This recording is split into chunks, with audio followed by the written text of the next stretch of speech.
go'sht tanangizda 72 soatda hazm bo'lib parchalanib chiqib ketadi. Endi zelin, ukrop, kletchatkalar yarim soati yo'q.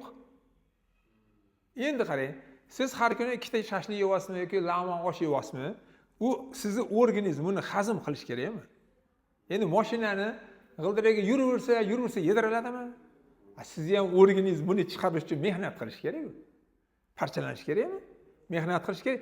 Endi u 72 soatda chiqib ketyapti-da, ko'taga siz yana ulayapsiz. Shashlikni somsani yana ulab qo'yib bo'ldi, sizni kuruglar go't tanangizni go'sht aylanyapti. Mana tanangiz o'zi qariyapti. Odamzot mukammal yaratib qo'ygan. Buyuk zot mukammal yaratgan, odamlar o'zi uni tashlab qaradi. Noto'g'ri ovqat yeyish yana o'sha choyxona tog'larga chiqishganda kuchli ovqatlarni qilishadi-da, ana hovuzchaga gazlangan shirin, fanta, balobotda hammasi qo'yib qo'yishadi-da. Shuni olishadi, muzdek 36 turgan tanaga dang'itib urishyapti-da, bir kekirib yuborishyapti.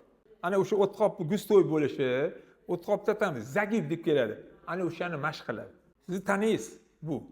Eng kerakli sizga bu organlaringizni saqlab qolasiz.